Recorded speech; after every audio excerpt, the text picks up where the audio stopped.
Hello friends, आज ICIC bank को trade किया। उसका एनालिसिस शेयर करता हूँ।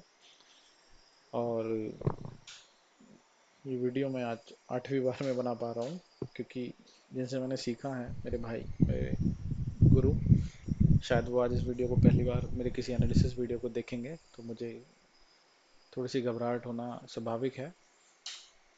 भले ही मेरा ट्रेड कितना एक्यूरेट या कितना सही गया हो। खैर, चार्ट पे आते हैं। तो आईसीआईसी बैंक में ये 1189.50 के आसपास से ट्रेड करना था। 1190 के आसपास का एक टारगेट था, जो हमें इस तरह से मिला। अब रीज़न क्या था, क्यों इसको निकाला गया और क्यों इसको ट्रेड किया गया।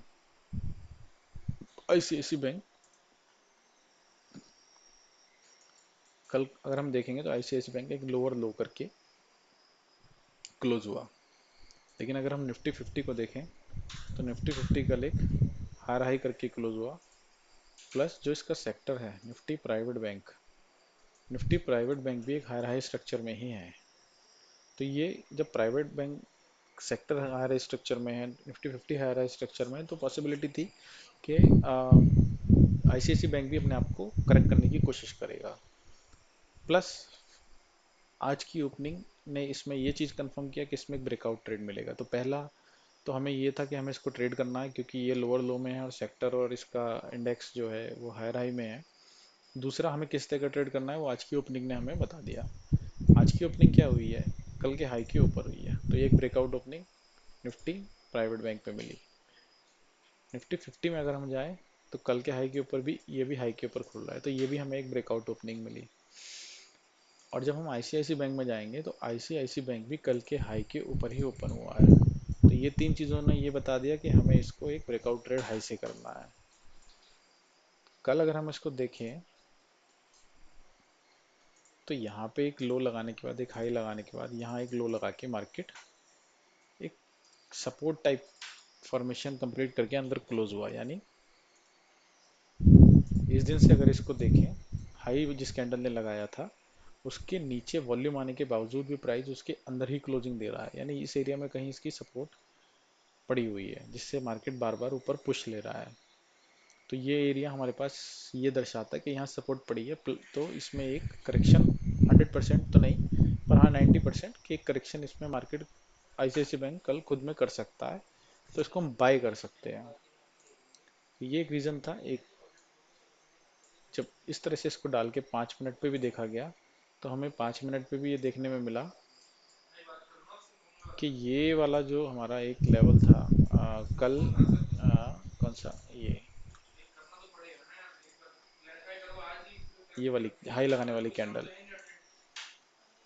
तो इसको कल मार्केट एक रेजिस्टेंस मानते हुए नीचे काम कर रहा था, मतलब ट्रेड कर रहा था। बट लास्ट आवर में इसके ऊपर जाके वो एज ए सपोर्ट इसको बनाते हुए क्लोजिंग मार्केट ने दे दी। तो कहीं ना कहीं अपनी हाई के पास ही जाके क्लोज हो गया।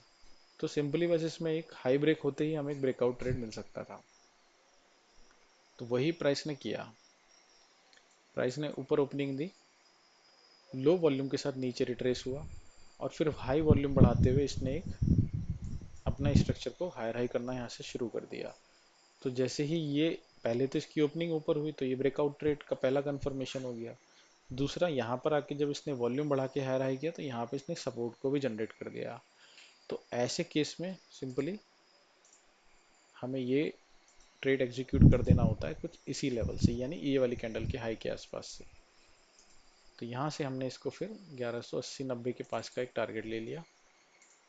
टारगेट इसमें और भी ऊपर के थे, बट इसका सेक्टर जिस तरह से ट्रेड कर रहा था मुझे उसमें कॉन्फिडेंस थोड़ा नहीं आ पा रहा था कि इसको हम और ऊपर ले जा सकते हैं।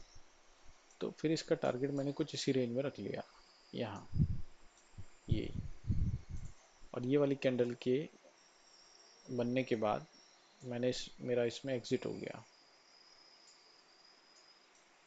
उसके बाद ये ऊपर तक गया, जो कि इसका रियल टारगेट था।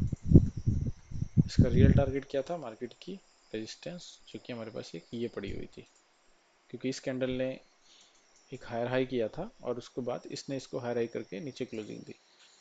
तो ये एक हमारे पास रेंज हो जाती है जहाँ पे हम इसको ट्रेड कर सकते थे यहाँ तक के लिए। लेकिन इसका सेक्टर साथ नहीं दे रहा था, इस वजह से मैं थोड़ा सा कन्फ्यूजन में रहा और मैंने अपने टारगेट को स्विंग तक के लिए रिवाइज कर लिया। तो ये एक छोटा सा ट्रेड था। आई होप इसका एनालिसिस आपके काम आएगा। Thank you.